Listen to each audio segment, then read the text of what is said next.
Our speaker this evening, Don Tapscott, has been a world leader in exploring the societal impact of the digital revolution. In 2011, he was named one of the world's most influential management thinkers by Thinkers 50. He has authored or co-authored 14 widely read books, including his 1995 work, The Digital Economy, which sparked conversations worldwide about the transformational nature of the internet.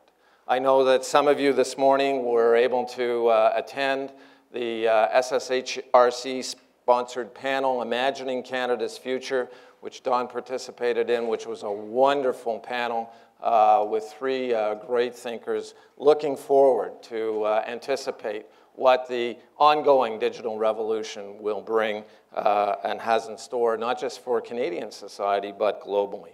So we're thrilled that Don has joined us today to explore the important role that our disciplines, the social sciences, the humanities, and the arts, will play in this continuing process. Please welcome Don Tapscott.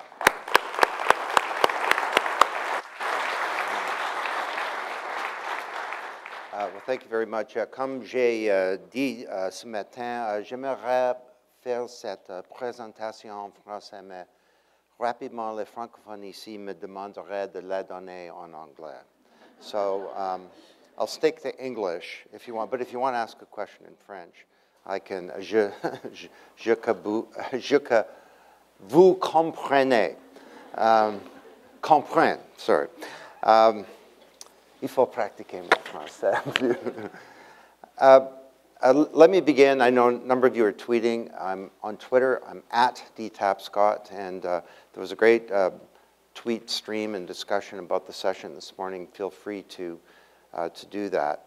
I'd like to begin by saying that I'm a graduate of the social sciences, and I've studied taken lots of humanity courses. In fact, after my undergraduate year, I had a degree in sociology and psychology. I went to McGill and did a victory lap. A year where I just studied history and economics and some things I was interested in. I ended up doing a master's in education. And I have a great admiration and respect for what you do, and I don't think it's becoming less relevant. I think it's becoming more relevant. And 45 minutes from now, I hope I've convinced you of that idea. Now, this is a time of very profound change. And Wikinomics, a book I co-authored with Anthony Williams, was about the corporation.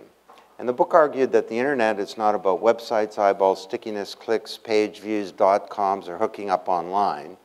It's becoming a new global computational platform that radically drops transaction costs. And that, we argued, is leading to a profound change in the deep structure and architecture of the corporation. How we sort of orchestrate capability to innovate, to create goods and services, to engage with the rest of the world. And the book did great. It was actually the best-selling management book in the United States for the whole year. And then something happened. We saw the meltdown of the global financial services industry. And I remember the moment that I was really struck by this. I was speaking in Brussels, and it was to a group called SIBOS. This is the biggest meeting of bankers that happens every year. There were 7,000 bankers. It was in September of 2008, and I was giving the closing speech to their talk.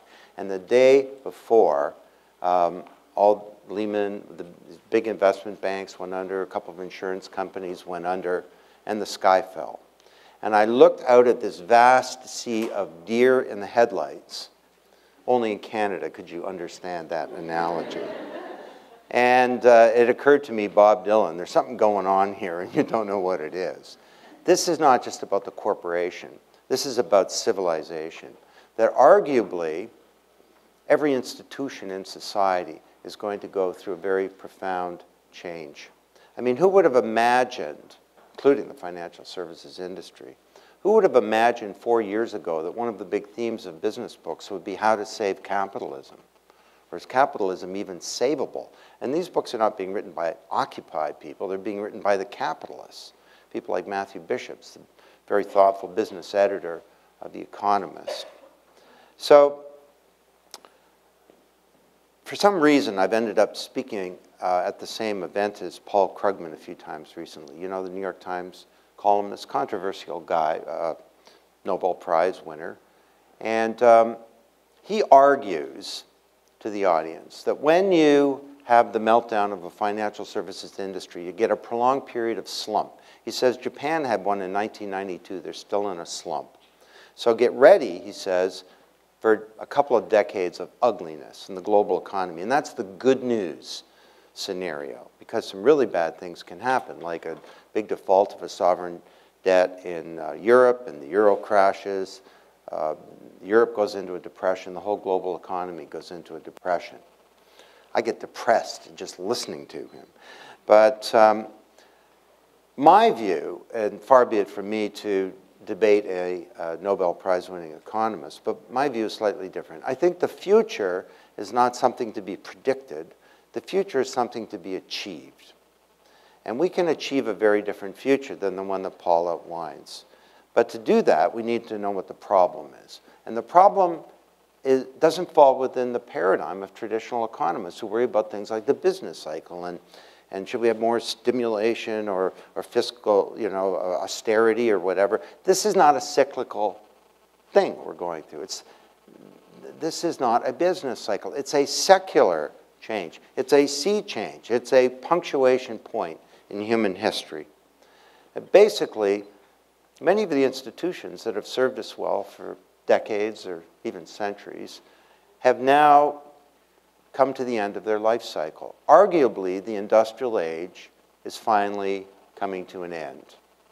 And this is the theme of my new book. And the new version, paperback, came out today. And it's actually, my one commercial note, it's going to be on sale.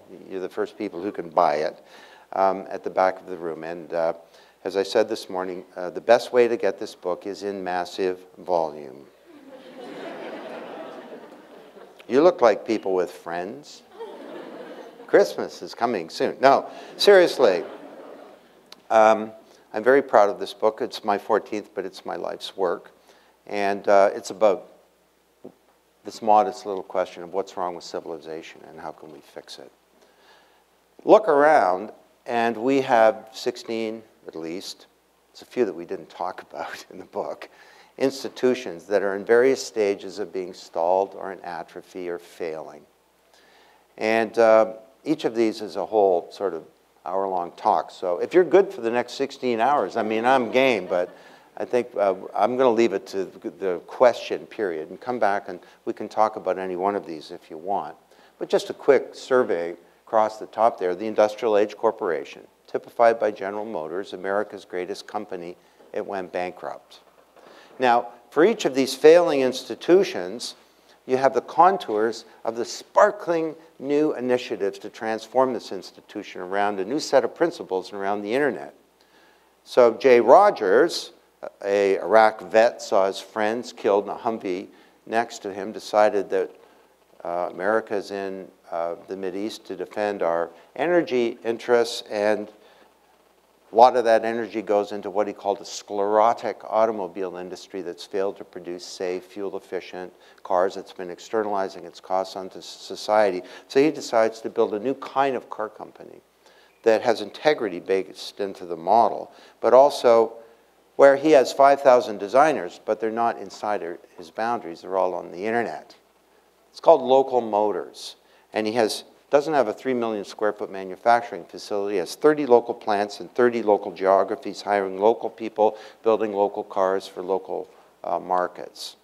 And could something like this, these cars are just coming out now, they're getting great reviews. Could something like this scale? Well, the bad news, and I guess the good news for Jay Rogers, is he's now got competition using the same model.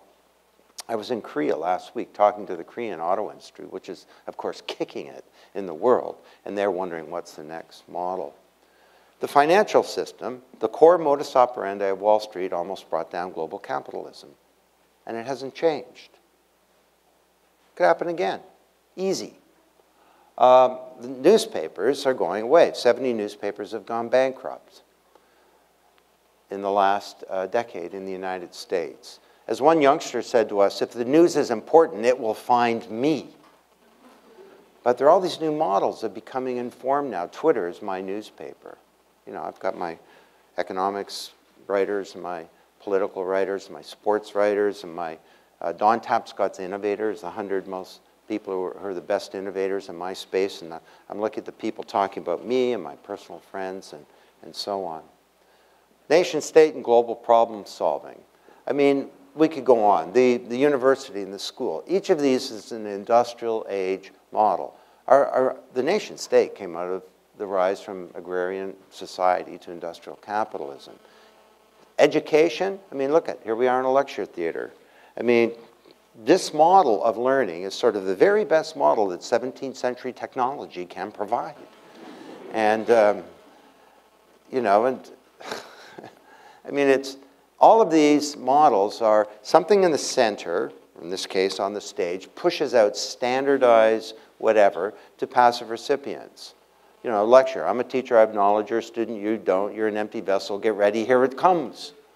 You know, and in the high schools or public schools, your goal is to take it into active working memory and through practice and repetition to build deeper cognitive structures so you can recall it to me when I test you. Drill and kill. You know, sage on the stage. Young people are not performing well, we'll test them more. That's what we need, a generation that can perform well on tests. Now, don't get me wrong, I have a graduate degree in psychological testing, and there's a role for testing, but is that what we need? You know, when I graduated as a kid, I was kind of set for life. You kept up in your chosen field. Today, young people graduate, they're not set for life. They're set for like 15 minutes. And if you took a technical course, half of what you learned in the first year is obsolete by the time you get to the fourth year. So it's not so much what you know that counts. It's your capacity to think, isn't it? And to solve problems, then to learn lifelong, to put things in context, to understand the history of things, to understand all of the, you know, extenuating circumstances, social factors, and others that affect the kind of things you learn in the liberal arts undergraduate education, actually.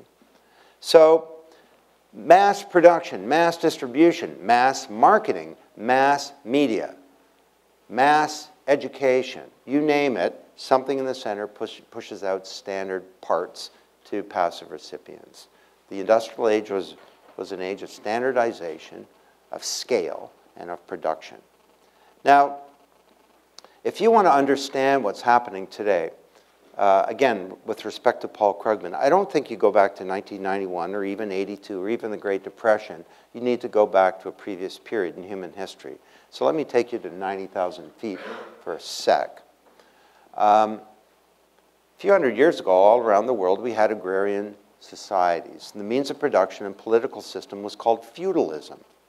And knowledge was tightly concentrated in tiny oligopolies. People just didn't know about things. There was no concept of progress. You were born, you lived your life, and you died. But nothing ever went forward. And then along comes Johannes Gutenberg with his great invention, the printing press. And over time, people began to acquire knowledge. And when they did, the institutions of feudal agrarian society appeared to be stalled or frozen or in atrophy or failing. It didn't make sense for the church to be responsible for medicine when people had knowledge. It didn't make sense for a bunch of kings and nobles to be running things. Martin Luther called the printing press God's highest act of grace. We saw the rise of parliamentary democracy. All around the world there were revolutions that enabled this transition. The French Revolution, that's what the American Revolution was. In Canada, you know, we had these feudal powers, France and England, that kind of ran things over here, and it was a feudal society. We didn't have a revolution, typically Canadian way. We kind of got through it peacefully. But I was in, I'm actually off to Brazil next week, and last time I was there, I saw a statue of Bolivar. You have these, all the national democratic revolutions all across Latin America. And eventually we saw the rise of the nation state, of science, of the universities, the corporation, commercial relationships, industrial capitalism, and it was all good. It advanced our standard of living, social development, but it came with a cost. And today, once again, the economic and technological genie is out of the bottle. It's called the internet. Only this time it's very different. The printing press gave us access to the written word. The internet gives us access to the knowledge, but not just knowledge, to the intelligence contained in the crania of other people on a global basis. This is not an information age. It's an age of networked intelligence. It's an age of collaboration. It's an age of collective intelligence, and I'll come back to that. So this idea, this slide right here, is not new. I've been writing about this for over 30 years. Some of you may remember a book by Alvin Toffler called The Third Wave. That was close to 30 years ago, I think. You know, agrarian, industrial, I think he called it an information age, and we can cut him some slack for that. These ideas were ideas in waiting. Their time had not come. They were waiting for the maturation of some objective conditions. And that's what's happening right now, right here, today. 4 huge transformations. Now, the first is technology. And we can come back and talk about this if you want, but this is the so-called new web, and it ain't your daddy's internet. The internet of the dot-com period, you accessed it through a PC tethered to a desktop. The new web, we access through the thing. These are billions and trillions of commercial and smart communicating devices that have knowledge. And I'm typically covered with these things. I mean, I was actually first time in a hotel last night where the door was not a smart communicating device. It was an old school hotel here. But normally your door has knowledge. I had a camera stolen from a hotel room in Miami, and the door knew about me. It knew who'd been in and out of the room. We found unauthorized access. I have a friend in Toronto. Everything in his house that has electrical power has an IP address, which means all these things talk to each other. I have no idea what his refrigerator says to his toaster. But actually, he was bragging that his fence talks to his sprinkler system. And I said, well, Ken, why would you care? And he says, well, Don, if a burglar comes over the fence, the sprinkler is my first line of defense. So this is pervasive ambient computing. The physical world is becoming smart and interconnected. We have broadband mobility. Remember dial-up? Mobility is huge. Geospatiality. The old web, you surfed websites. The new web, you surf the physical world. You take your little iPhone or whatever, and you walk outside here, and you use Google goggles or Layer, and you look around, and it's a camera showing you what you're seeing, but things are annotated. Then you can ask for a different layer. Give me the academic layer, like what's going on in that building, or give me the commercial layer, like how can I use this as a conference facility, or tell me where the ATMs are, or is there a coffee shop somewhere around here? So this is the intersection of physical and digital. We have the rise of true multimedia. There's this thing called the Berlin Film Festival. Every year they have something called the Berlinale Keynote. And I did it a few years ago. I talked about this thing that I call the film 2.0. The narrative of what is a movie has remained unchanged for close to a century. It predates Battleship Potemkin, Sergei Eisenstein's great film. It has a beginning, an end, a plot, and characters. Well, now you get to be in the movie. Now, personally, I just like to veg and watch a movie, but my kids want to be in the movie. We've got the rise of web services. The internet is becoming a big computer. Every time you use it, you program it. So these are huge changes that are creating a global platform for collaboration that's rich media, that's ubiquitous, that's with us at all times, and that's a big change. Now, the second change is a demographic revolution. We have the first generation to grow up digital, and these kids are different. Does anybody here have kids under the age of 33? Hands? Okay. Who here is under the age of 33? Oh, awesome. Okay. Well, I can be brief on this, because you all know what I'm talking about. I started studying kids about 15 years ago when I noticed how my own children were effortlessly able to use all this sophisticated technology. And at first I thought my children are prodigies. And, but But then I noticed all their friends were like them, so that was a bad theory. So I started working with about 300 kids, and in 1997 I wrote a book, badly dated on this slide, called Growing Up Digital. And I argue that kids have no fear of technology because it's not there. It's like the air. Like I have no fear of a refrigerator because it's not technology to me. And flash forward to today, they're not just growing up digital, they've grown up. They're coming into the workforce, into the marketplace, into society, and there's no more powerful force to change every institution than the first generation of digital natives. I'm a digital immigrant. I had to learn the language. Now, this is a big generation. It's the baby boom echo, right? Born between 1978 and 1997 inclusive. That's a bunch of you in this room. But we don't get this yet. We call it this the boomlet. It's not a boomlet. The echo is louder than the original boom. You young people, there are 8 million of you in Canada. There's 7.8 million baby boomers. Based on your demographic muscle alone, you'll dominate the 21st century. Now, what's the defining characteristic of this generation? What do you want to call them? Well, some people call them Gen Y, but to name them a letter to follow on to the demographically puny Generation X, that doesn't seem right to me. Some people call them the millennials, but you know, the fact that the year 2000 came and went, that didn't really affect the experience of youth, did it? What did? What's the defining characteristic of this generation? Well, this is the first generation to grow up digital. Now, this cartoon here did not get a laugh. It's from my book, Growing Up Digital, from 15 years ago. And when I put this cartoon on the screen, people used to just slap their knees and roar about a baby using a computer. You're all looking at that like, what the heck is that big thing? Why isn't it an iPad or something? And you know something? Time online is not taken away from hanging out with your friends, talking to your parents, learning the piano, kicking a football, doing your homework. Time online for these kids, compared to their boomer parents when they were growing up, time online is taken away from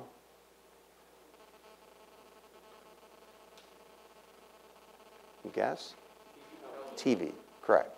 The baby boomers watched 24 hours a week of television per kid when they were growing up. These kids are in front of a screen about the same amount of time, even a little bit more, but they watch TV very differently. They come home and they turn on their computer, and they're in 3 windows, and they got 3 magazines open, and they're listening to MP3 files, and maybe talking on the phone, more likely texting on the phone. They got a video game. Oh yeah, and they're doing their homework, and the TV may be on, but it's in the background. It's like music, right?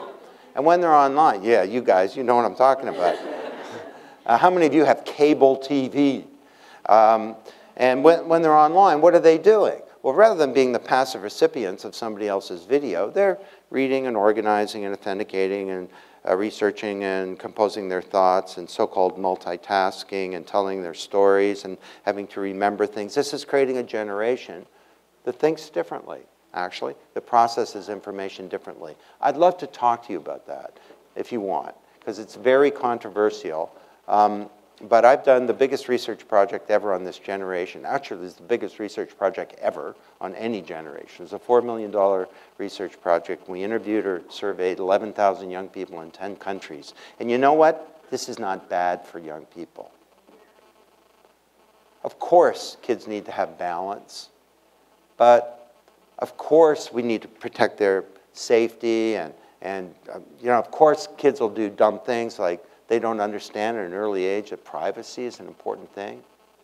But overall, this is not bad for kids. And slowly, the brain science is coming to tell us that. Now, by the way, this is the first time in human history when children are an authority about something really important. I was an authority on model trains when I was 11. Today, the 11-year-old at the breakfast table is an authority on this digital revolution that's changing business, commerce, government, learning, every institution in society. So in the 60s, we had, when I was in university, we had this generation gap, big differences between kids and parents. Kids and parents get along well today.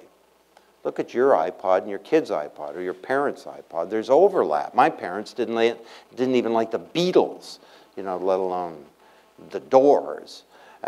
You know, what we have today is what I call a generation lap, where kids are lapping their parents on the info track.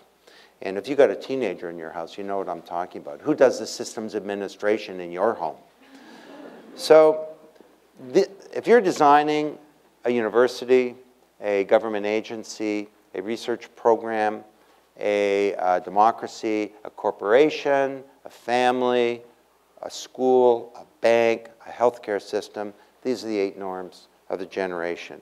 And I don't want to dwell on this too much, but I'd be happy to come back and talk about it. These are the norms that differentiate them from their parents, and these norms are consistent across the 10 countries we studied. This is the first ever global generation, and we can be enormously hopeful about them.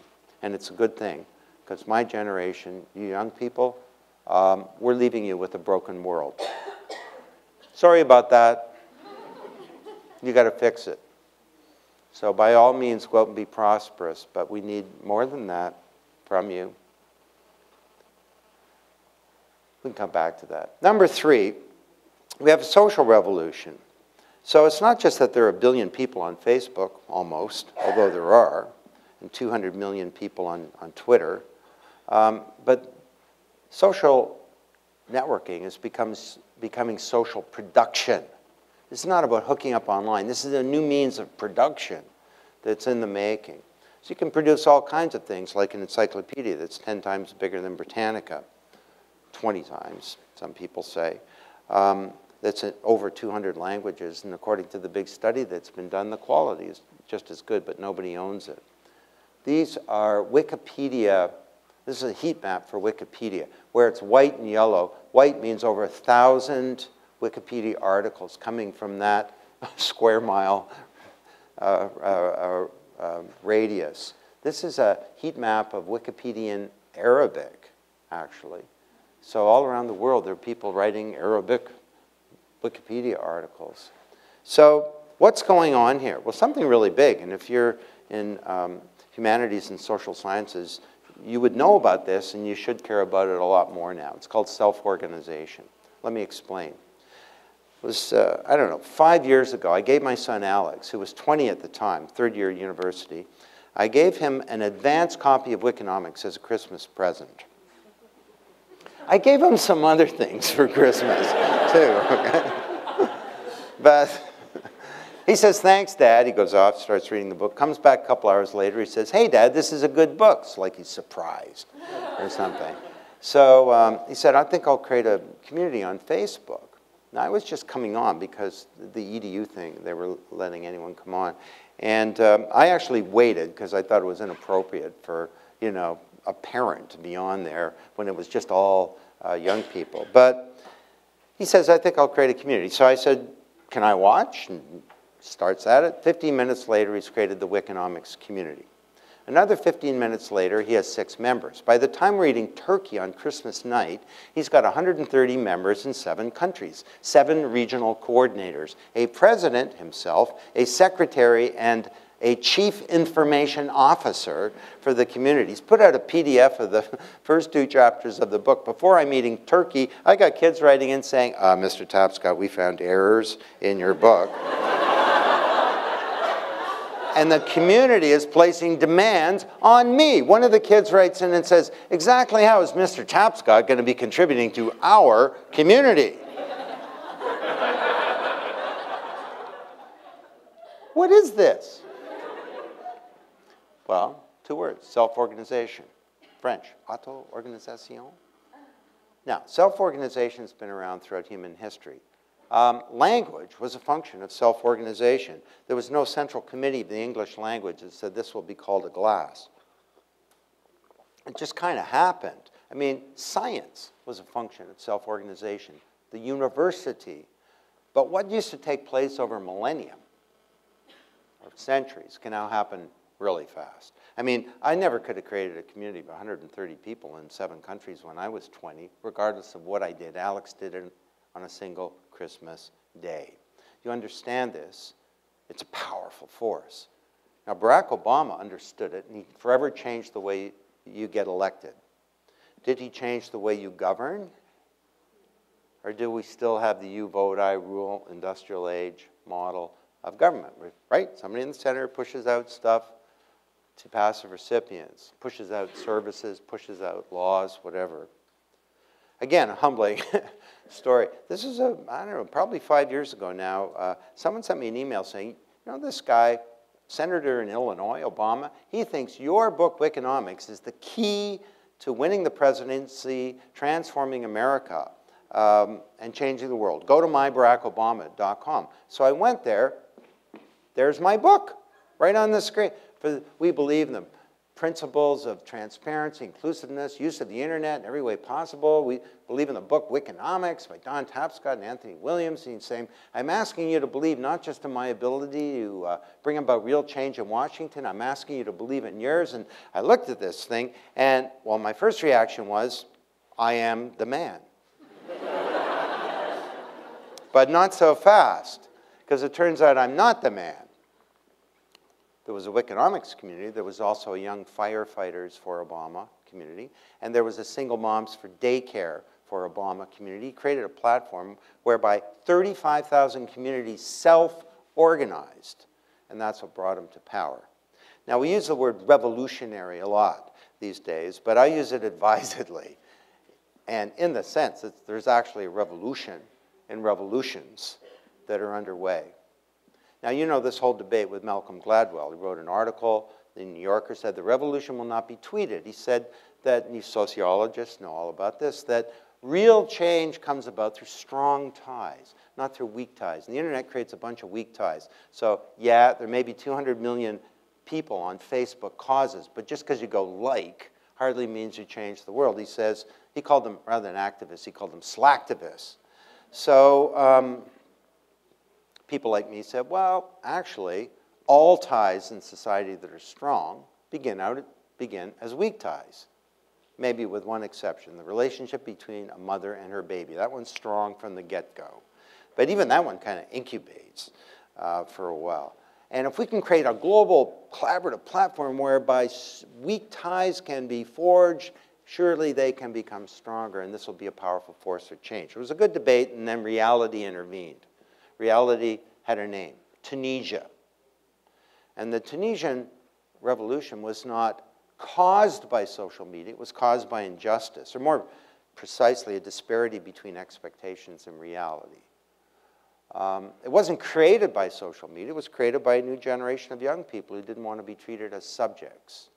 But the media was really important in all kinds of ways that people don't understand. You know, in the Tunisian revolution, snipers were killing unarmed people in the streets, kids, students. And so the students would take a camera, take a picture, triangulate the location of the sniper, send it to friendly military units who'd come in and take out the snipers. You think the internet's about hooking up online? In this case, it was a military tool to defend unarmed young people from murderers associated with a tyrannical regime. In Syria today, the same thing is happening. Up to 2 months ago, if you got injured in a demonstration in Syria, you went into the hospital with a broken leg, you came out with a bullet in your head. So these kids used Twitter to set up an alternative healthcare system so that when someone was injured, a car would come and pick them up, take them to a makeshift clinic where doctors would give medical help as opposed to killing the person.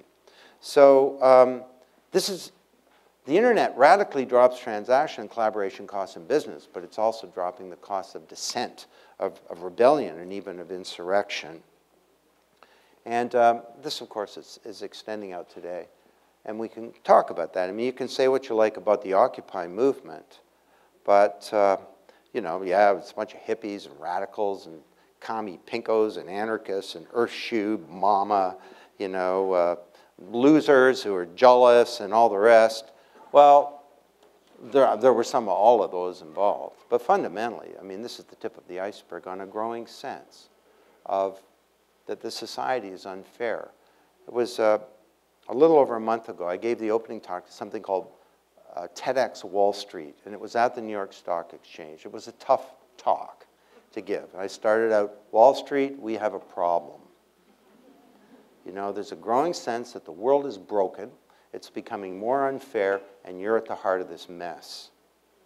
And we're going to have to change the modus operandi of Wall Street to be successful. So, and I lived. I'm here. I survived. Let's come back to this, social change. And the final driver is an economic revolution. And are there any economists here? Okay. You know what? I know you think I'm going to dump on you, but I'm not. I'm going to talk about a very famous economist. His name was Ronald Coase, and C-O-A-S-E. And about 80 years ago, he wrote a paper where he asked a deceptively simple question. He said, why does the firm exist? He said, if Adam Smith is right and the open market's the best mechanism for determining how goods and resources and information and money are allocated, why isn't everybody an independent contractor at every step along the way in production? Why do we work for companies? And he said the answer is, and he won a Nobel Prize actually for saying this, the answer is transaction costs. Now he defined that very broadly. He really was referring to the cost of collaboration. He said the cost of search, for example, this is 70 years ago, 80 years ago. The cost of search, of finding all the right information or the right people to do something in an open market would be totally prohibitive. So we bring that inside the boundaries of a corporation where we have things like filing cabinets to get information and org charts to find people. And the big industrialists understood this. Henry Ford had within the boundaries of the Ford Motor Company a power plant, steel mill, glass factory, a shipping company. Why? Because the costs of transactions in an open market were greater than the cost of doing things inside the boundaries of the Ford Motor Company. Along comes information technology. And, you know, fax and telephones and modern shipping and couriers and all this, transaction costs began to decline. Now, 20 years ago, in a book called Paradigm Shift, I described it, the enterprise is becoming an extended enterprise. Then, we saw the internet, and vertically integrated companies began to unbundle further into networks that focus on what they do best, but they partner to do the rest. This is a 15-year-old diagram of the Cisco business web. Cisco understood this. Their competitors got ahead. Unfortunately, companies like Nortel and others did not understand this, and they fell behind. A business model conferred competitive advantage. And now transaction costs are dropping so much that peers can come together and create value. Peers in the sense of peers within a company, peers in the sense of companies acting as peers rather than as superiors and subordinates in a supply chain. And the crazy one is peers outside the boundaries of traditional companies. So if you can create an encyclopedia like that, what else could you create? Could you create a computer operating system that nobody owns? Well, Linux is now the dominant operating system in the world. It dominates medium and large computers. It, as of a couple of months ago, dominates mobile technologies. Linux is owned by nobody. It's in the commons. Linux recently announced a big new user, a new customer. China. Imagine that you're the salesperson on the China account. Hey, boss, I got a big new customer today. China. Very big. A lot of users, a lot of users. It's going to be big. So could you create a physical good this way? Well, the Chinese motorcycle industry is dozens of little companies. They all cooperate together. They meet in tea houses and on the internet. There's no OEM. There's no Harley Davidson pulling all the strings. This is now 40% of global motorcycle production. And get ready for the $1,000 car from China using the same model. So I'll just end this with a story. This guy, his name is Rob McEwen. I'd like to say, I have a think tank that scours the world to find the most amazing case studies. The reason I know this story is because he's my neighbor. He moved across the street from me, and he held a cocktail party to meet the neighbors. And he He said, you're Don Tapscott. I've read some of your books. And I said, great. I said, what do you do? And he says, well, I used to be a banker, and now I'm a gold miner. He's a funny guy. He introduces his wife, Cheryl, to the group. He says, this is Cheryl. She's a gold digger. And thankfully, she's not. And she's an enormously competent person with a sense of humor. But he tells me this amazing story. He takes over this gold mining company, and his geologist can't tell him where the gold is. So he gives them some more money for geological data. They come back, they can't tell him where to go into production. This goes on and on. After a few years, he's ready to give up. But one day, he has an epiphany. He wonders, he says to me, if my geologists don't know where the gold is, maybe somebody else does. So he does a radical thing. He takes his geological data, biggest secret in the mining industry. It's kept in safes and high-security computer systems. He publishes this data, and he holds a contest on the internet called the Gold Corp Challenge. It's basically $500,000 in prize money for anyone who can tell me, do I have any gold? And if so, where is it? He gets submissions from all around the world, 77 submissions. They use techniques that he's never heard of. And for his $500,000 in prize money, Rob McEwen finds $3.4 billion worth of gold. The market value of his company goes from $90 million to $10 billion. We were just vacationing with Rob and Cheryl last summer on their 18-seater jet in Europe. And he tells me the market value of Gold Corp is $38 billion. And I can tell you, because he's my neighbor, he's a happy camper. He thought differently about how you orchestrate capability. Our most precious asset goes out the elevator every night. You know what? Your most precious asset may never get in the elevator. We think that talent is inside our boundaries. It's not. And so this is a whole conversation that we can have too, if you want. Idea agoras, open markets for uniquely qualified minds. Prosumers, turning your consumers into producers. Tapping into peer production communities like IBM did with Linux. Opening up the APIs of your business to create open platforms like Amazon does. 40% of their revenue comes from that. So these ideas, the industrial age is over, have been around for a long time. It's finally happening. And there's the punctuation point, of course, is the crisis. We have a burning platform in all of these institutions today. You know the notion of a burning platform, or the costs of staying where you are become much greater than the cost of going to something fundamentally different. I mean, we've been talking about change in all these institutions, transforming the university, changing government. You know what? We have to do these things today. This is no longer an optional thing because the platform is on fire. So these are the 5 principles around which we need to rebuild these institutions. I'd be happy to talk about them. Collaboration, openness and sharing, transparency. Transparency is the communication of pertinent information. Sharing is about giving up assets, like IBM gave away $400 million of software to the Linux community in order to transform the competitive dynamics in the industry, and they did that. IBM would be a smaller company today if they'd not given away $400 of their intellectual property. Interdependence. You know, like I said to Wall Street, business can't succeed in a world that's failing. And finally, integrity. I mean, integrity is about being honest, considerate of the interests of others. It's about abiding by your commitments. And this is the foundation of trust. I'm very optimistic that companies and all institutions are going to have to rebuild themselves around these things in order to build trust, because that's the sine qua non of a networked world.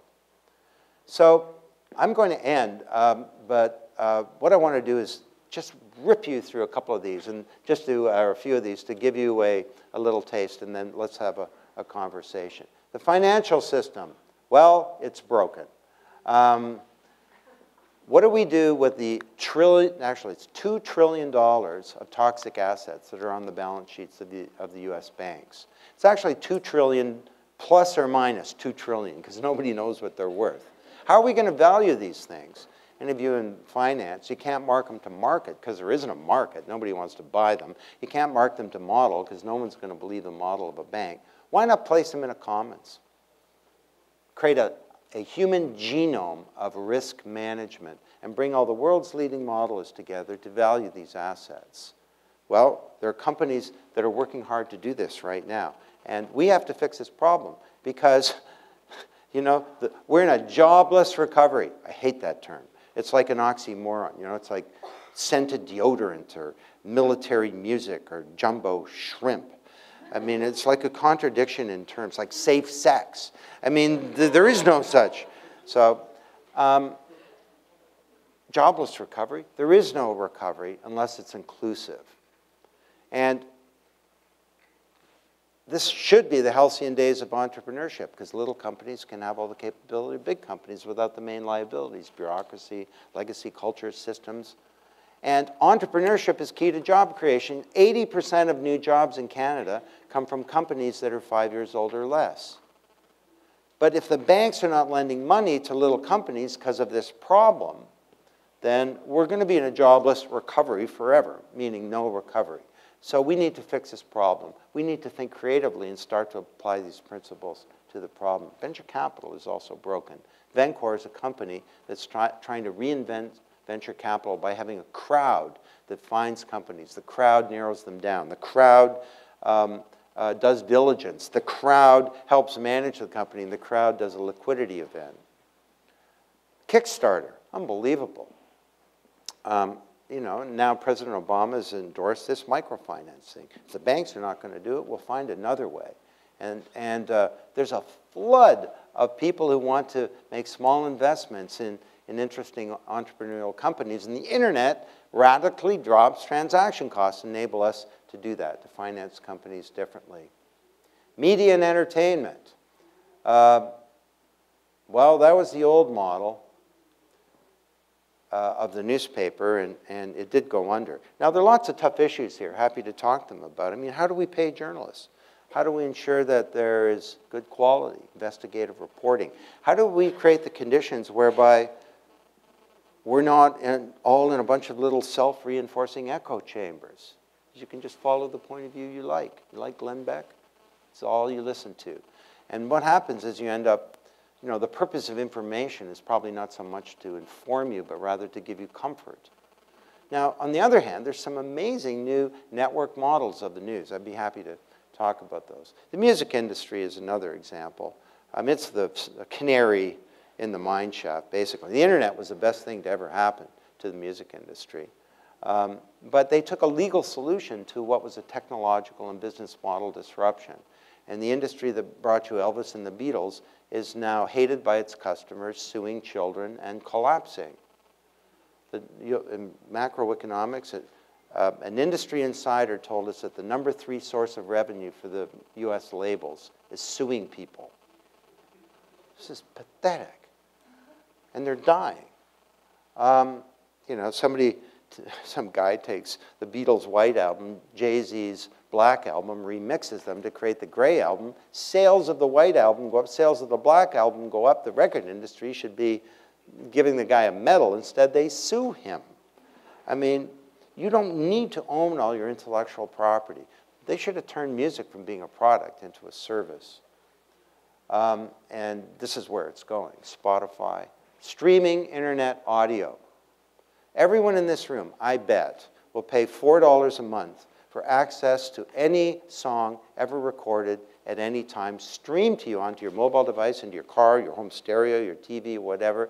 Nobody is going to steal music. None of you will steal music if you can listen to any song at any time. Why would you take possession of the song if you can hear it whenever you want? Or you can hear a playlist. You create your own playlist. Or ask a question. Give me all the songs Keith Richards is listening to these days to get himself psyched before he goes on stage.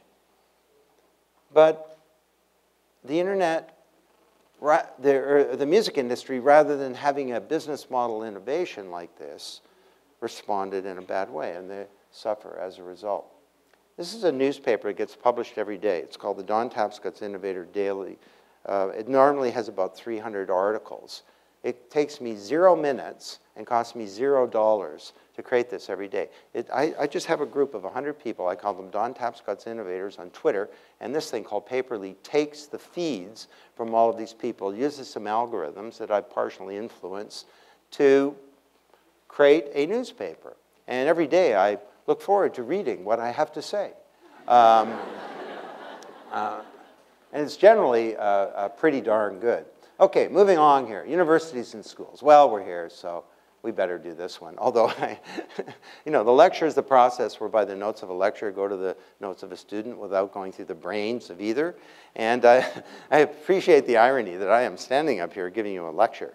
But you're not going to remember much of this, actually. The 60 institutions, the 5 principles, 7 new business models, whatever.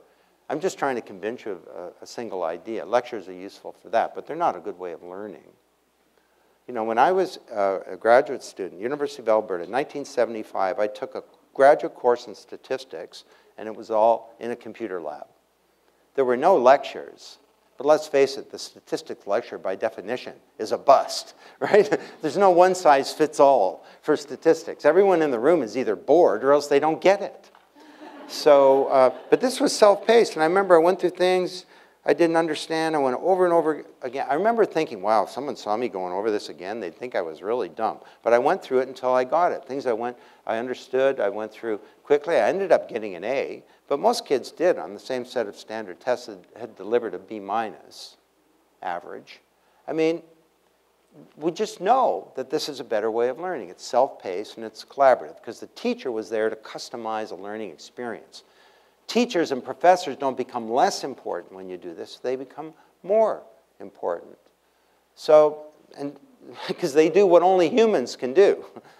They leave the technology to do what technology does better. So we need to transform university, the schools. Every kid in Portugal has a laptop connected to a high-speed network. And I was there, this classroom. These are 7-year-olds. The teacher stands up. She says, okay, kids, go to your astronomy blog now. And the kids pull up the solar system. And she says, today we're going to learn about something called the equinox. Does anyone know what an equinox is? The kids are all, nope, they're 7. She says, okay, you know the deal. Let's go find out. They can do it by themselves. They can partner up. They can work in a little group. The classroom explodes. The kids are running around. They're so excited. It's noisy. There's little groups, and they're all, no, try this and that. And then finally, this one group, we know, we got it. So they all stop. The kids, well, equinox is this and that, and the teacher's interacting. And, I mean, she's curating a highly customized, collaborative learning experience. The kids are loving the equinox. They're loving learning, and they're developing the kind of collaborative and learning capacities that would be required for the 21st century workforce. We also ought to change the way the content gets developed, shouldn't we, in the university? I mean, as I said this morning, how weird is it that there are thousands and thousands of, say, statistics professors all developing their own little way of explaining what an analysis of variance is. Their own little PowerPoints and notes and tests and software and explanations. They're probably a handful of best ways, and they'd be culturally specific. Why don't we get together and share knowledge?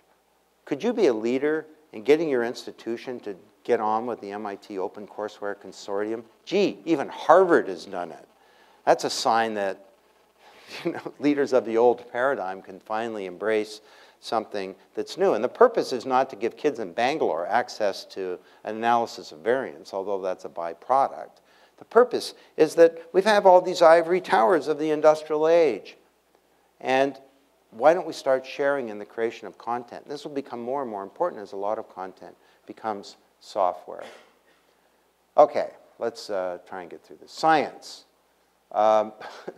This guy, Kevin Zawicki, an astrophysicist, and he, you know, there are all these satellites up there that are taking pictures of galaxies. Millions and millions of pictures. So he figured it would take 80 years for all the astronomers in the world to categorize these galaxies if they did it full time. So he did some research and he figured out that an amateur astronomist can categorize a galaxy. You know, is it elliptical? Which way is it rotating? That kind of stuff. With the same accuracy as a professional with 1 hour training. So there are now 275,000 astronomers in Galaxy Zoo, and they're going to have this done in a year. Pharmaceuticals are about to fall off the patent cliff. They need to change. They're going to lose a third of the revenue in the next year. They need to change the whole model of research. Government, we have these industrial age models. The government bureaucracy came up at the same time as the industrial age corporation. And bureaucracy was actually, the sociologists would know this here, historians, was actually a cool management term like 80 years ago. We needed bureaucracy. But now we have these bureaucracies that are stifling innovation and are really grinding to a halt. If we can create a business web to create product and service value in a marketplace, could we create a governance web to create public value? Well, this is happening all around the world, and I'd be happy to talk about that. DC App Store, we got applications for climate change where the BC government is reaching out to the world and helping them co-innovate value. They published all this open data, and then they said to the world, you create applications using this data that will help us reduce carbon in British Columbia. And they got dozens of responses. There was a small prize of under $50,000 given by a private company. They got all these amazing applications. The winner is this incredible thing. I saw that you can, from your little mobile device, look at the carbon being emitted by your company at any time, and you turn off the lights on an office floor and you watch the carbon go down. So this is an enormously kind of helpful thing. But it was created through a new division of labor in society. The old way is, you know, we have governments, and they collect taxes from citizens, and they have people inside their boundaries that create services, and they deliver those to passive recipients. We hope you enjoy the services. No, governments can become a platform now where by providing data, they enable the civil society, private companies, other government agencies, and individuals to self-organize, to create value. All right, enough already. The old you vote, I rule model of democracy. We can talk about this if you like to, but democracy, it's a weird thing in the world. Half of the world is clamoring for it, and the other half, especially young people that have it, they think it doesn't work. And there's a danger of legitimacy where young people who care a lot, we know they have strong values, they're not viewing the electoral process as a way of bringing about change. And that's, to me, that's a great problem. And it threatens our core institutions. We have to fix this problem. French Socialist Party opened up its entire leadership process. They were number 3. They opened up the whole process to the French population, engaged millions and millions of people, and that catapulted it into a leading position. So political parties are in danger of being disintermediated, too. I mean, they used to be institutions for policy and for discussion of ideas and for community and debate. Now they're institutions for raising money and fielding candidates. And, you know, it's the industrial model. I mean, I'm a politician. You vote for me, and I'm going to broadcast to you for 4 years, and then we get to do it again. Actually, I'm not just going to broadcast to you. Mainly what I'm going to do over these 4 years is raise money. In the US, I'm going to spend 75% of my time raising money. And oops, when it comes to voting on things, I guess maybe I'll have to take into consideration who's enabling me to have this job, and it's not the citizens. It's the lobbyists and the funders. So that's a big challenge. I think we could move to a second era of democracy where the first was great compared to what existed under feudalism. We had representative democracy, but there was a weak public mandate. We can now move to a second era based on a culture of public deliberation and active citizenship. This is not direct democracy. It's something very different. These are 12 techniques that I use in working with governments on how they can engage citizens in new ways. So I think we're done. We got another one. I'm going to just skip that. So these are 16 institutions. And I'm happy to talk about any of them for those that want to hang around. This is a new paradigm. And when you get one of these, you get a leadership crisis. Because new paradigms cause dislocation, conflict, uncertainty, confusion. They're nearly always based on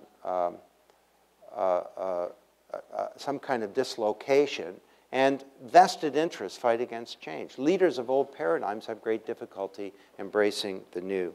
And that's what we're up against today. And I think a lot of this stuff, you know, on liberal arts, useless degrees, and so on, to me, this is old paradigms sort of in their death agony, looking for desperate acts. You see, if we, rather than educate students, we just teach them skills. And in doing so, I think we do a great disservice to young people.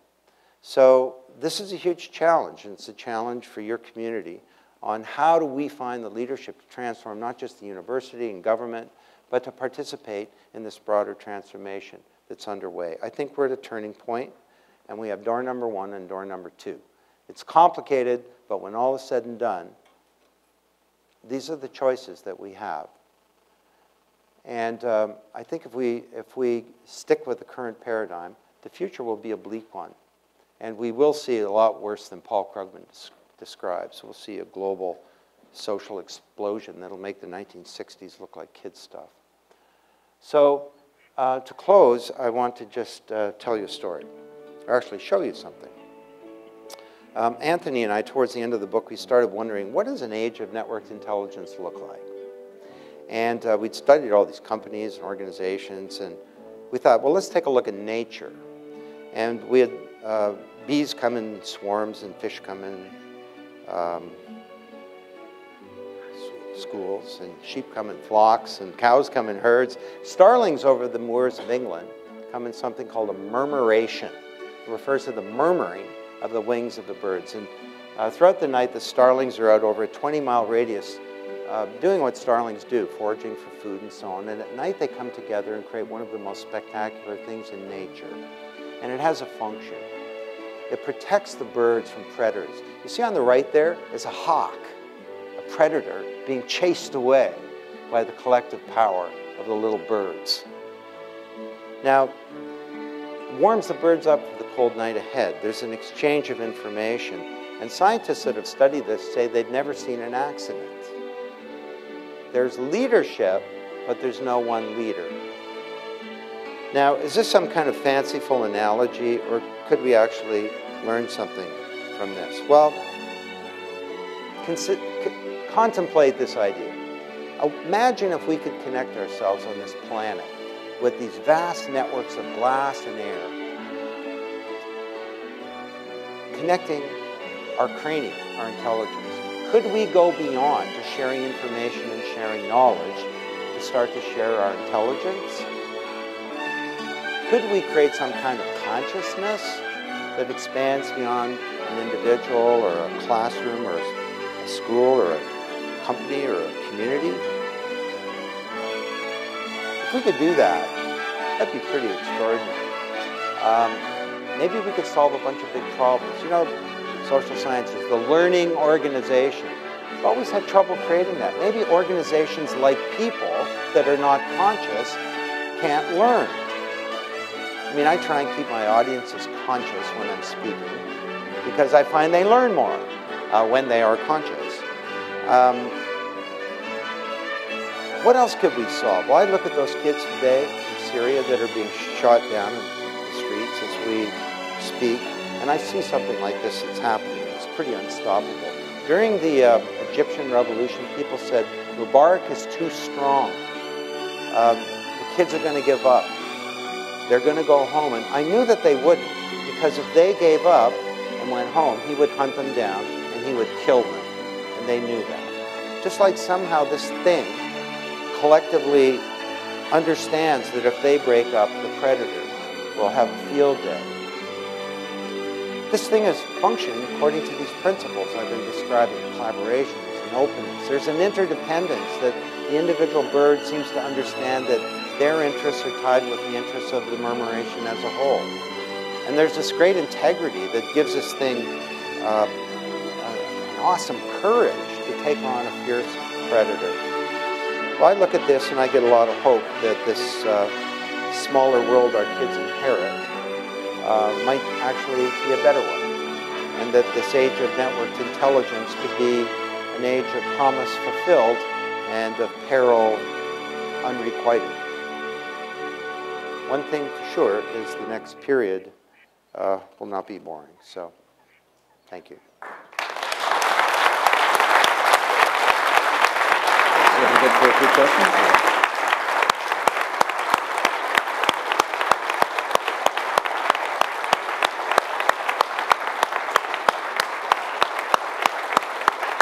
All right. Well, Don has graciously agreed to take a few questions. So there are 2 microphones situated near the front. We are recording this, so please come to the microphones to ask your questions.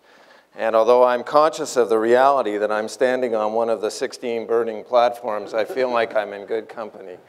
I wanted to ask you, though, one question just to perhaps start it. And you've had that slide which you kept coming back to of the 16 institutions. Sorry, I'm just trying to. And each of which needs to be rebooted, and the challenge facing each of them is huge. But what happens when we think about the relationship between those 16? Because they don't exist necessarily as 16 atomized squares. How complicated? How does that complicate or perhaps create an opportunity for other solutions to come forward? Well, it sure does complicate things, and everything is connected to everything else. But the good news is, because of networking and the idea of collective intelligence, I think that there's the capability that transcends institutions to make these kinds of systemic changes. So, and I just see it. I mean, this is not a big theory. You go out and you look at any one of those, and you'll see amazing things that are happening. I didn't talk about healthcare, but I mean, there's a thing called Patients Like Me. 20% of all kids that have and people who have Lou Gehrig's disease are in this collaborative community, and they share all this information. It's really helping them manage their health. This is a vignette that points to what we should do with healthcare. We have an industrial age model. I'm a clinician. I have knowledge. You're a patient. You don't. You come into the healthcare system. That's how you get healthcare. And I deliver it to you, and you're a passive recipient. I hope I'm helpful. Well, that was a better model than what existed before, but now Patients Like Me shows us a new collaborative model whereby every Canadian, every baby that's born should get a website. You're born, you get a birth certificate and a website. And this is your electronic healthcare record, and it's also your social network for health. And you have a problem, you get to collaborate with others. Patients Like Me shows that it works. So, again, you know, the complexities between institutions. This is actually happening in every one of these institutions. And, you know, you don't know exactly where it's going to go, but you can see the contours. The contours are becoming very clear. Okay, there's an awful void here in front of these microphones. Somebody's got a question. Here we go. Maybe they're tweeting the questions to you. Thank you very much for that talk. It was very inspiring. And you know, I'm hearing language that you speak of in a variety of other domains. So it's nice to see that this is it is becoming a movement. But I'm a PhD student right now here in Waterloo at Laurier, and I'm researching resistance to change. And I understand that this generation that was born into technology is really leading the wave. But what about the other, group of people that, inherently, I think they're scared that their values will change along with everything else. And at some point, I think, these kinds of ideas need to become social norms in order to really be widely accepted. Yeah. Any comments on that? Well, it's a very thoughtful question. First of all, in the culture of the new generation, if you look at it, and I think you'll find the new culture of learning, you'll find the new culture of work, you'll find the new citizen, you'll find the new marketplace. And this is the first time in history when we can really learn from young people. There are the three post-war generations, the baby boom, then the baby bust, sometimes called Gen X, and then the echo of the boom. And now we've got these new kids that are 12 and under, and Lord only knows what they're going to be like. But coming into our institutions, these kids are now starting to face a lot of resistance, and it worries me. You know, they're bright-eyed, they're bushy-tailed, they're happy to have a job or to be a grad student or whatever, and they've got this great culture of innovation and collaboration. At their fingertips, they have better tools than exist in most of our very sophisticated companies. And what do? We stick them in a cubicle, treat them like Dilbert, try and supervise them, and then we take away their tools. Banning Facebook, for example. I mean, you know, the Premier of Ontario banned Facebook, and I was talking to one of his executives for all public employees. And I talked to one of his execs, and I said, why did he do that? And he said, well, the Premier felt that young people were wasting their time on the job. To which I replied, well, if that's true, is that a technology problem? You fix that by taking away technology, or has it got something to do with motivation and workflow and job design, you know, performance evaluation? And he agreed.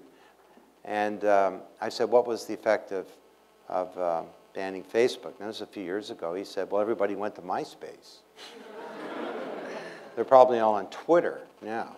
But, you know, we fear what we don't understand. The weirdest thing that I've found is that the boomers are actually more open to this new generation than the Gen X. Because I think that the boomers see their own children. And they know, well, my kids, I mean, they're really different. They sure do their homework different, but they're actually okay. Now, just one more point on this. The issue of values is quite fundamental, and this is the way to get everybody involved. I went through it quickly, but those 5 values, collaboration, openness, sharing intellectual property, interdependence, and integrity, ought to be the values of any generation. And those are the values around which we need to rebuild our institutions. And I could make the case to you that our institutions today are not based on those values. They're based on something else. So this is something that we should all, you know, feel comfortable about and embrace. Sure. My question is regarding the role of experts in this new age. So the previous model has people that specialize who have access to basically restricted information, and through dealing with that information and through being the central figure that sends out their mass-produced message, they become experts in their field. So my question is, in this new era where information is shared, everyone can be at the same level, is there the same role for experts? Can we develop experts to the same way? And are we basically sacrificing the vanguard of progress by making everyone an expert and kind of normalizing the field? Yeah, I think as we network human beings together, there's actually what's happening is an explosion of expertise and knowledge. There sure is an explosion of information. Between the beginning of humankind in the year 2003, we created 5 exabytes of information. That's a lot. An exabyte is a quintillion bytes. In the last 12 hours, we created 5 exabytes of information. Now, a lot of that is YouTube videos of cats and stuff like that. But a lot of it is new knowledge. And it's like financial transactions. And it's really important collaboration that's being stored. And I mean, just study something like Wikipedia. How can it be that this thing developed by a bunch of amateurs, according to the big study that's been done, has the same error rate as the one developed by the learned professors, the Nobel Prize winners, and the Pulitzer Prize winners?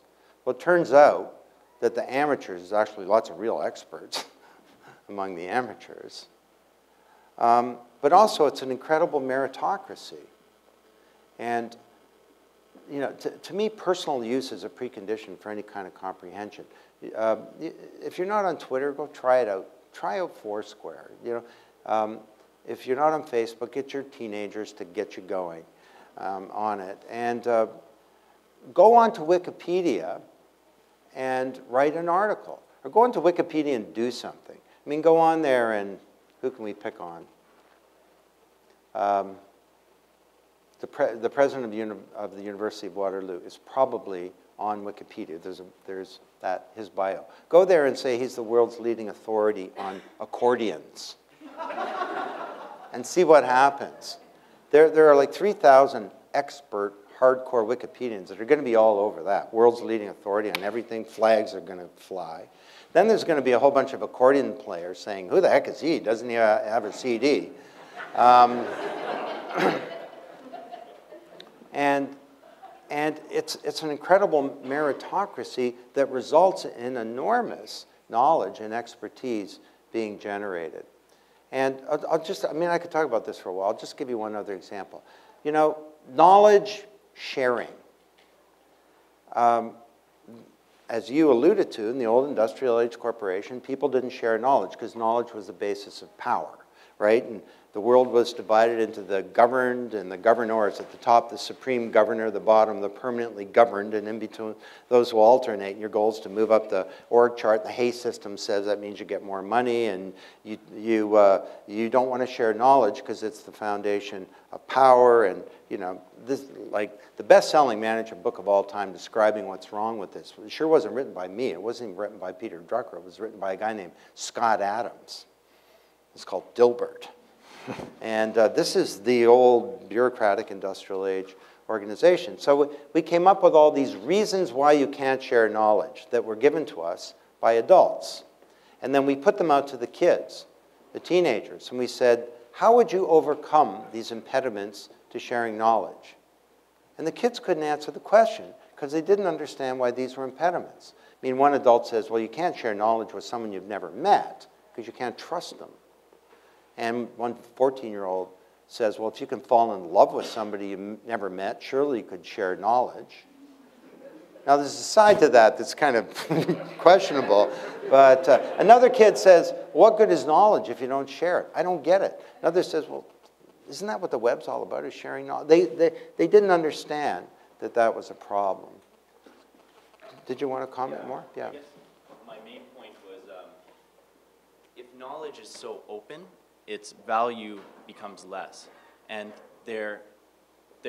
before there was people who could make their lives around gathering this knowledge and sharing this knowledge, and by doing so, their day-to-day was working with this knowledge and becoming experts. I'm wondering, will that role still be feasible in the kind of new future where information doesn't have as much value, so that maybe the job of being an expert becomes obsolete, so that you can't work with that data every day, so you can't pursue whatever it is you're an expert in because that's not valuable anymore and you have another job to do. Okay. Well, I would question your statement that the value of knowledge declines as it becomes more open. Now, the question is the value to whom? Wikipedia is the most valuable single knowledge artifact probably that we have, and it's completely open. It's owned by nobody, and anybody can go in and change it. Now, are we talking about commercial value here? If we're talking about that, then you're into the whole issue of business strategy, and that's a really interesting topic. How about Linux? Totally open, owned by nobody, created by thousands of digital Rotarians. So it turns out that Linux, totally open, owned by nobody, is the single most important piece of technology to create value for IBM. How can that be? Well, some companies said Linux is communist. Knowledge should be proprietary. It should be owned by private companies. IBM originally had that point of view, and then they thought about it and they said, no, you know what? We're going to embrace Linux. As part of our business model, we're going to tap into this open peer production community. Why would they, and give away $400 million of software, taking that stuff that they owned and giving it away. Why would they do that? To make it more valuable, to make their company more valuable. They created a platform upon which they built a multi-billion-dollar hardware and services business. They saved themselves $1 billion a year developing their own proprietary operating system, and they got to stick it to Microsoft. Probably not in that order of importance. They kept Microsoft out of the high-end enterprise computing market. And so you can't make the mistake of thinking, no, information is only valuable if I own it. That's what the record companies did. They said, you're infringing upon our intellectual property, so we're going to have a legal response and sue you. Well, they didn't have to do that. You know, the internet was the best thing to happen to them. They had these huge costs because the entire industry was based on atoms. They had CDs made of atoms, and they put them into cases made of atoms and onto trucks made of atoms that used fuel made of atoms and put onto shelves made of atoms. And for that reason, the industry wasn't profitable. You could only bet on home run hitters. You could never bet on a single hitter or a bunter because only one of 20 would ever make money because of these bloated costs that they had. Along comes the internet, turns all that to zero. All they had to do was change music from being a product to a service, as I described, and forget about owning the IP in the traditional sense, to open it up, to make it available to everybody, but through a business model. So it's a really great question. In Wikinomics, where that's what this book is about, is your topic, there are dozens and dozens of cases in there where everybody's opening up, they're collaborating and sharing, and just about everybody's making money. A lot more money than they did in the old model. And even in things like Wikipedia, there are all kinds of commercial things that are going on there. I mean, people go into Wikipedia, they go there to, well, because it's a hobby and they like to network, but they go there for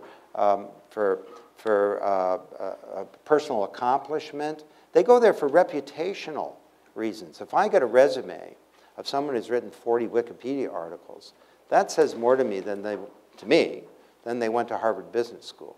It says they're an innovator, they're ahead of the curve, they know how to write, they know how to collaborate, they know how to defend their interests, they're into knowledge sharing, they understand the internet, new media, and so on. So even in these completely free environments, there are subtle sort of commercial and value exchanges that are underway.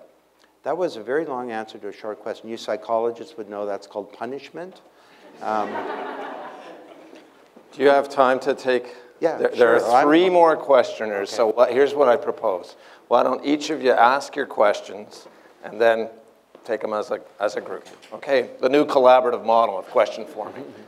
So you talked about Gold Corp, the Gold Corp challenge, and that was 10 years ago, and the majority of gold companies haven't followed suit. And there are other examples you talked about, and they're few and far between. So I'm wondering, are the institutional sort of inertias exist for existing institutions so high that they don't see the sea change you're talking about coming at them? Well, actually, Gold Corp's now the second largest. Oh, sorry. Well, if you want to do it that way. It's okay. I'm flexible. What role, if any, will things like patents or copyright play in the future?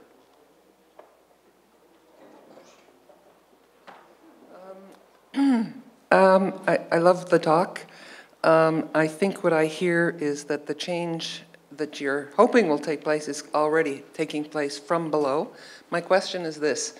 In the healthcare system, both physical and mental, there are incredible bottlenecks that are atrocious. I just went through one recently, and you're sitting there thinking, this is absurd. But back to the elitist question, the healthcare, the psychiatrists and the physicians and the whoosies have really important knowledge, and you can't quite get it from the web, and you can't quite treat yourself. And so what's your vision there? Okay, well, let's go backwards. Not in a philosophical sense. Don't get me wrong. I'm not saying there's not a role for clinicians. I'm just trying to turn professionals into doing the things that only humans can do and use a collaborative model to make the whole system better. You know, the clinicians should be still examining you and still performing surgery, and they should also be the main ones informing your clinical record with data.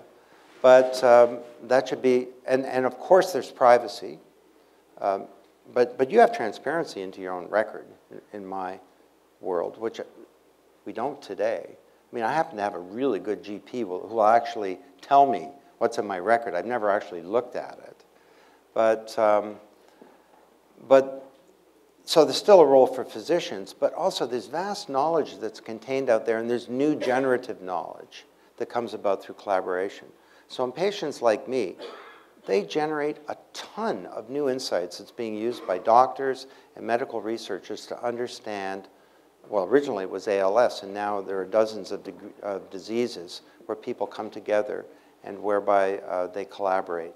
So it's a combination of professionals with deep expertise simply changing their modus operandi to be one that embraces these principles of collaboration and that embraces the internet. And that would work in any institution. It works in healthcare, but it would also work in the education, in the university, in the schools, and for government and any of the institutions that I talked about. Gold Corp, well, that was the penultimate. Patents and copyright. Patents and copyright. The purpose of patent copyright legislation is to encourage innovation. And it came out of the industrial age. I mean, we have industrial age models. And it's one area of the law that I'm working with a group at the World Economic Forum that's rethinking our problems or how we solve global problem solving. And on this group, I'm chairing this group actually, I've got some judges and law professors who are convinced that the whole legal system is broken. For sure, the international legal system is broken. It was based on a world where, well, it came out of the Second World War. Bretton Woods and created all these laws and the GATT, Global Agreement on Trades and Tariffs, and the global financial regulation, the World Bank, the UN, and now we have the G20 and so on, and they exist for a previous period. Patents, is it advance the cause of innovation to have 3 patent trolls, 3 people who work for a company, 2 of them are lawyers and one's a CEO, go after RIM and take $1 billion from RIM? Does that help with innovation?